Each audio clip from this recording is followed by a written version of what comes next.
you will see that there is an example which has been done for you. On this occasion only, the conversation relating to this will be played first. Hello. Yes, I'd like to speak with Janet Evans, please. Speaking. Hi, Miss Evans. This is Jim Rodriguez, calling from Farley Mutual about your recent homeowner's insurance inquiry. The man says that he'd like to speak with Janet Evans. So, Janet Evans has been written in the space. Now we shall begin. You should answer the questions as you listen, because you will not hear the recording a second time. Listen carefully and answer questions 1 to 6. Hello. Yes, I'd like to speak with Janet Evans, please. Speaking. Hi, Miss Evans. This is Jim Rodriguez, calling from Farley Mutual about your recent homeowner's insurance inquiry. Yes, hi. Thanks for returning my call. My pleasure. I understand you are potentially interested in insurance for a bungalow located a bit out of town. Could you give me the address? Sure, it's 49 Greenway Court. Greenway is one word. Thank you. All right, and would you prefer to be contacted via email or phone? Either one is fine. Maybe try emailing me first, and as an alternative, I can give you my phone number. Great, and what is your email address? pk2@cat.com. Did you say cat as in the animal? Yes, it is the acronym for the construction company I work for. I'm sure you've seen them around. Yes, I have, and could you give me your primary phone number and the best time to reach you? Sure, the number is 020-4251-9443. I am generally unable to answer my phone at work, but any time after 5:30 p.m. is fine. I will make a note of that here. Now, I'm going to ask you a little bit about property itself, so we can make an accurate estimate of the cost of insuring your home. Could you tell me the size of your house?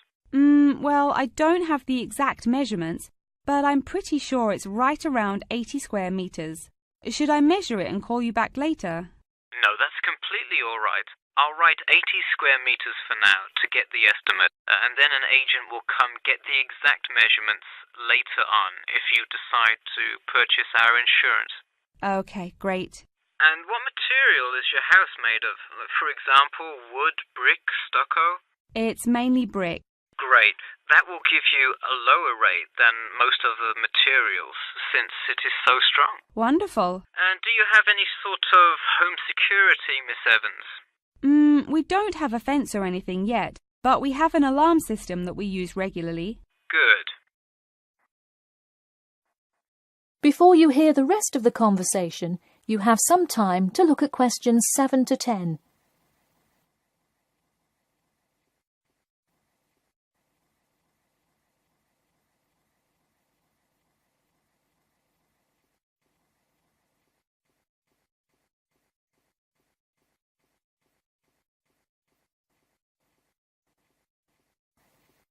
Now listen and answer questions 7 to 10. Now I'll go through a number of things we offer coverage for, and I'd like you to tell me which items you want your policy to cover. Okay. We'll start with the building itself first. Would you like us to cover incidental damage to the structure to your house? Absolutely. Splendid. And the contents inside your house? We usually cover all items with an appraised value of about £200. Would you like us to cover theft and damage beyond natural wear and tear? I will let you know that the second option here will come with a considerable increase in your rates. I think I'd just like the contents of the house to be covered against theft then. All right, and would you like any other insurance? Fire, flood, etc.? Yes, I definitely want flood coverage. It rains a lot here and the drainage system in the area is not the greatest. Okay, I am calculating your quotation now. It will just take a second. It looks like your annual insurance rate will be £148.30. Thanks, that seems somewhat reasonable. I would like to take some time to think about it. How long does it take to begin receiving coverage after signing up? It depends on the time of year. It can take anywhere from 2 to 6 weeks. I would say if you sign up by July the 1st, you could start your coverage by August the 1st. I see. Okay, thanks for your help. Should I call you back at this number when I have made my decision? Yes, please. And so that we can look up your account faster, I'll give you a reference number that you should provide when calling. Ready? Yep. It's TR278Q. Got it. Thanks. Thank you, and have a nice day. That is the end of section 1. You now have half a minute to check your answers.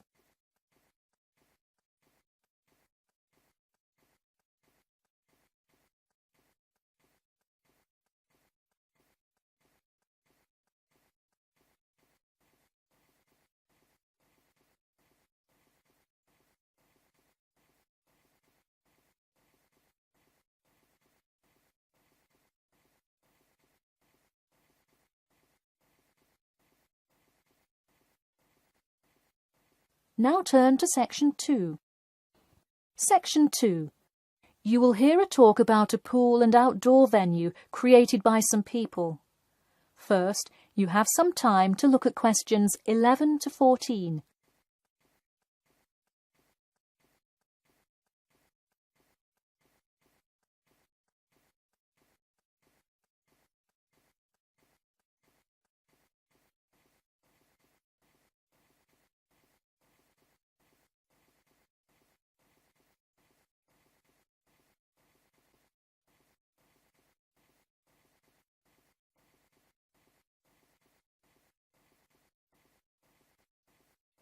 Now, listen carefully and answer questions 11 to 14. Hey, if you're just joining us on WKPX The Sound, welcome. We're here in the studio with Matt and Cam in the morning, and this morning we're talking about keeping the kids occupied on summer vacation. Folks, there's a new kid in town in the world of summer fun. Get ready for the Pool of the People. A pool and outdoor venue created by, that's right, the people. Scheduled to open in November, the ideas for everything from the design of the pool right down to the items sold in the snack bar have been decided upon by a sample of 1,050 members of the public. The public selected 2 top proposals from over a dozen created by renowned architect Ned Mosby, and the final design is truly something else. The pool is shaped like a fishbowl, sinking down into the ground. And there's, you guessed it, a real live fish tank in the center. It's certainly the center of attention in the Bridgewater area. Now, you are probably wondering how much an extravagance like this must cost, right? Well, have no fear. At just £15 for adults and £10 for kids, it's an affordable way to entertain the kids in those dog days of summer. The only problem now is the possibility that it will in fact become too popular. The pool is only so large, so swarms of people coming to enjoy it may cause quite a crowd in its first summer of opening. There will be an opening party for a select audience, and in line with the pool's mission, the people have decided on all the arrangements. They collectively decided on actress Rebel Wilson to host in the festivities scheduled for later this month, and even dictated the playlist by ranking their top 10 songs from a list of hundreds. There is some discrepancy, however, on the sculpture design for the foyer at the entrance. The people elected a jellyfish sculpture to greet entering visitors, but given last week's vicious attack by a box jellyfish on a local youth, coordinators fear it will bring too much fear to patrons. Before you hear the rest of the talk, you have some time to look at questions 15 to 20.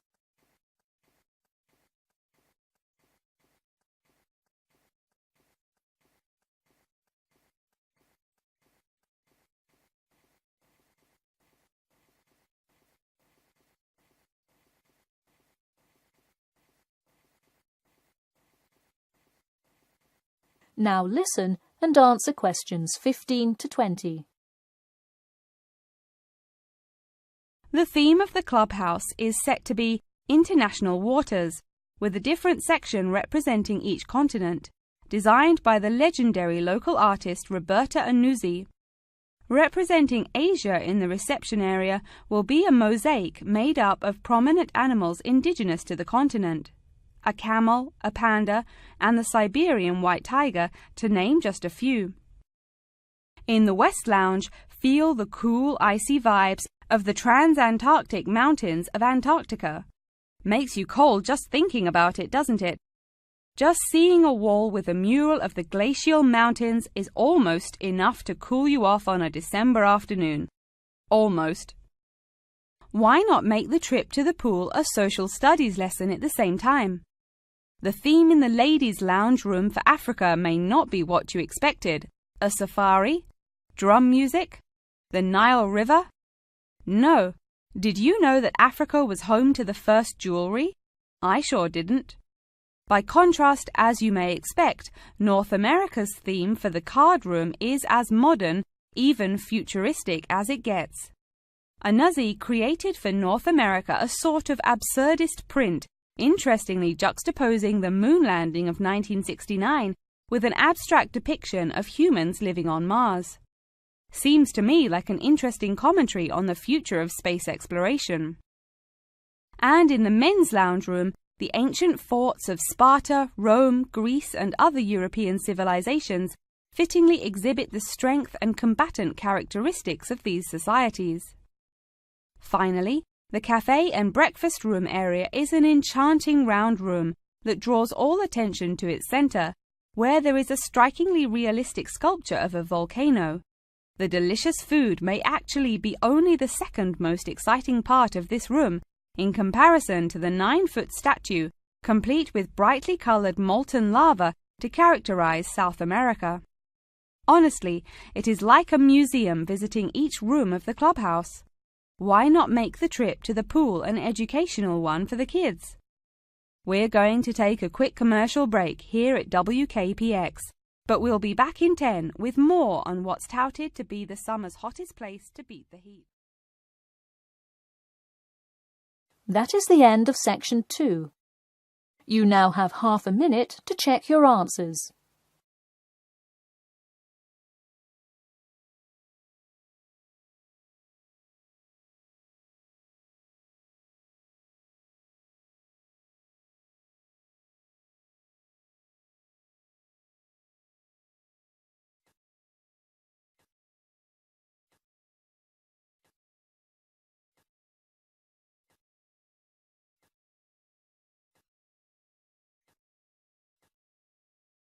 Now turn to section 3. Section 3. You will hear two students called Jimmy and Kathy talking to their tutor about the current research paper. First, you have some time to look at questions 21 to 25.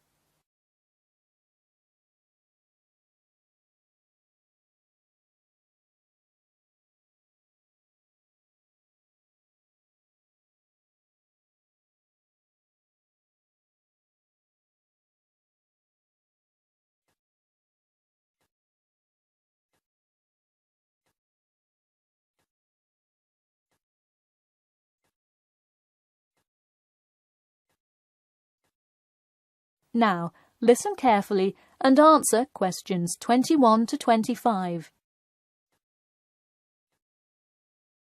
Before we start, Jimmy and Kathy, thanks for coming in today to talk about your current research paper. Well, I will also give you some suggestions for your future presentation later. That's great. Okay, I've read the introductory chapter, and so far I like where you're going with your research, you two. Thanks. What did you think of the procedure section? I haven't got there yet. I'll get to that and the results and discussion section in a bit. Oh, if you haven't read the rest, are you just saying you like the introduction? No, the layout is really well done. You have each section clearly marked and have the header and footer perfectly formatted. And your title page is right on the money. A lot of students have trouble with that one. To be honest, we did refer a lot to the example we received in class. That's good to do for spacing and layout, as long as you're not also copying the information. The background information is a little sparse, though. You may want to add to it. You think so? I was more worried about whether I had enough data. You definitely need more background information. I would think about finding some more online articles or doing more research in the campus library. That's a good idea. We can go tomorrow. I find it too tough finding the subject matter in the online journal database. I also like being able to flip through the physical journal, as opposed to trying to scroll down on a computer. Me too. Oh, I almost forgot. I've included all of my citations in the abstract, but could you help me with the bibliography? I should be using a bibliography, right? Not an appendix. Sure, I can help with that. Yes, for this type of scientific research paper, list all sources that you cite in the body of your paper in a bibliography. Go to the website I gave you last time to see the exact way to list each source. Okay, thanks. I'll do that. We still have a lot of things to fix up. Yeah, but there's a lot of good stuff here to work with. So enough about the paper. How is the presentation going? Well, it's all right. I'm going to go try out the new presentation software while Jimmy's working on the bibliography. Yeah, we are hoping to make an animation of an actual pump, but still have a lot to learn about how to do that. Before you hear the rest of the talk, you have some time to look at questions 26 to 30.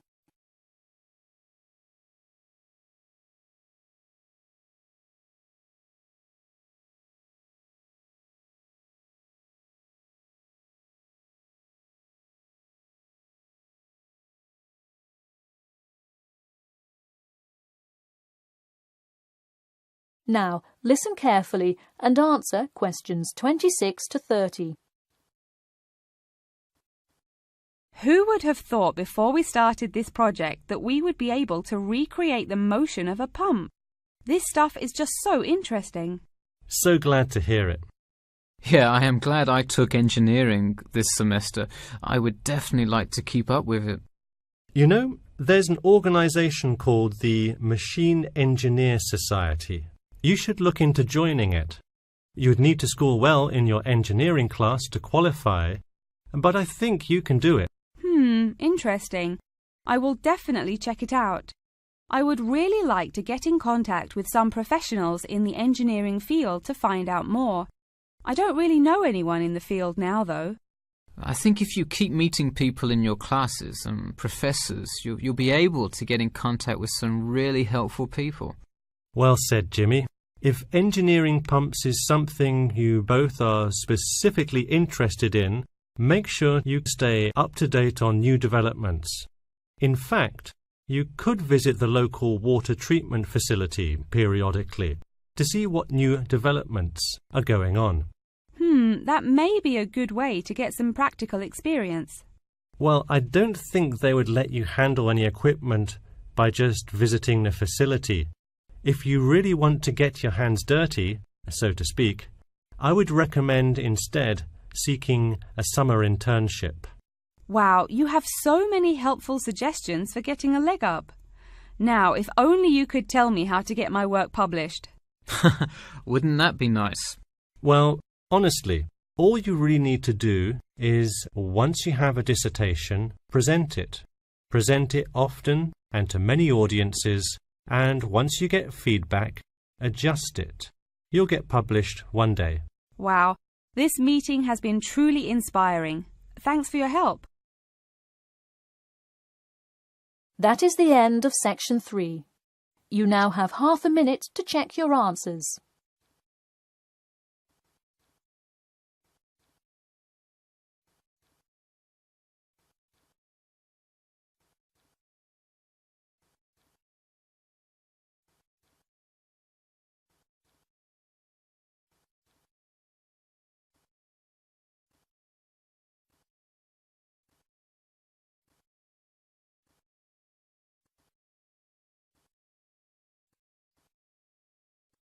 Now turn to Section 4. Section 4.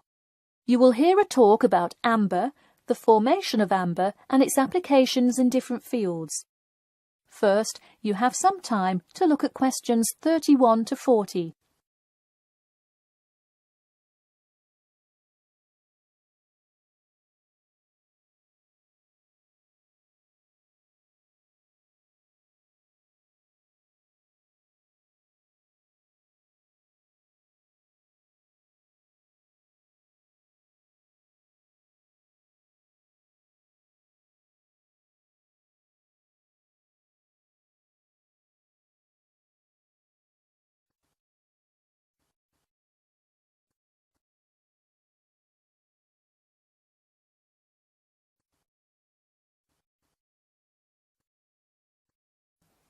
Now, listen carefully and answer questions 31 to 40. Tonight I'm going to present an overview of the research on amber. Okay, I'll start by giving a brief introduction about amber, then talk about the formation of amber, and then describe amber's applications in different fields. First of all, what is amber? Amber is not a stone, but is ancient fossilized tree resin, which is the semi-solid amorphous organic substance secreted in pockets and canals through epithelial cells of the plant. And why is resin produced? Although there are contrasting views as to why resin is produced, it is a plant's protection mechanism. The resin may be produced to protect the tree from disease and injury inflicted by insects and fungi. Amber occurs in a range of different colors. Besides the usual yellow, orange, and brown, other uncommon colors are also associated with it. Interestingly, blue amber, the rarest Dominican amber, is highly sought after. It's only found in Santiago, Dominican Republic. There are several theories about what causes the blue color in amber. The most common one links it to the occurrence of volcanic dust that was present when the resin was first pressed out from Hymnaea protera millions of years ago. At this point, you might be curious about how amber is formed. Molecular polymerization resulting from high pressures and temperatures produced by overlying sediment transforms the resin first into copal. Sustained heat and pressure drives off terpenes and results in the formation of amber.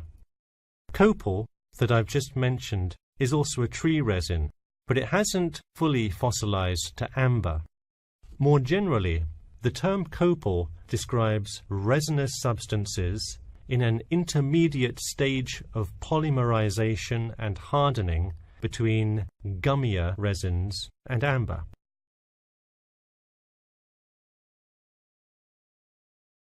So where can we find amber? It can be found on seashores. The main producer worldwide is Russia. In fact, about 90% of the world's available amber is located in the Kaliningrad region of Russia, which is located on the Baltic. Here, the resin is washed up on the coast after being dislodged from the ocean floor by years of water and ocean currents. However, exposure to sunlight, rain, and temperate extremes tends to disintegrate resin. This also indicates that amber is not really an ideal fossil preservative for most uses. We've already learned that amber is made of tree resin. It often includes insects that were trapped within the tree many millions of years ago. A piece with a visible and well-arranged insect is generally valued much higher than simple, solid amber. One Dominican amber source reported finding a butterfly with a 5-inch wingspread. This is both a large and unusual find, and most butterfly specimens have no more than a 2-inch wingspan. Inclusions in Dominican amber are numerous, 1 inclusion to every 100 pieces. Baltic amber contains approximately 1 inclusion to every 1,000 pieces. Now that you have a basic knowledge of amber, I'd like to talk a bit about amber's application in different fields. First, amber is appreciated for its colour and beauty. Good quality amber is used to manufacture ornamental objects and jewellery. For instance, using a variety of exclusive, first-class quality natural Baltic amber with silver to make natural amber jewellery. But due to the biodegradation of amber fossils, people with amber jewellery have to take special care of it to ensure that the amber is not damaged. It was previously believed that amber worn on the neck served to protect one from diseases of the throat and preserved the sound mind. Callistrate, a famous doctor in the Roman Empire, wrote that amber powder mixed with honey cures throat, eye, and ear diseases, and if it is taken with water, eases stomachache. While the mystery around that use of amber has not been cleared, one thing is sure: it will help effectively to defeat small malaises. Amber has even been used as a building material. Amber created the altar in St. Brigida Church in Gdansk, Poland. In St. Petersburg, Russia, the walls of the famous Amber Room were lined with intricate carvings and inlaid designs. This palace room is being reconstructed from photographs and can be visited at the Catherine Palace, located in the town of Tsarskoye Selo. And finally, the fourth use of amber is that... That is the end of section 4. You now have half a minute to check your answers.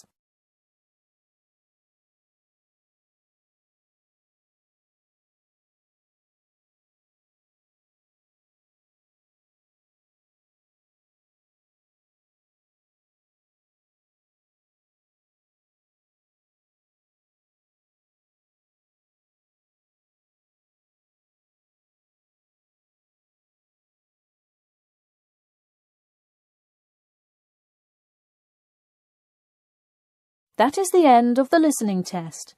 In the IELTS test, you will now have 10 minutes to transfer your answers to an answer sheet.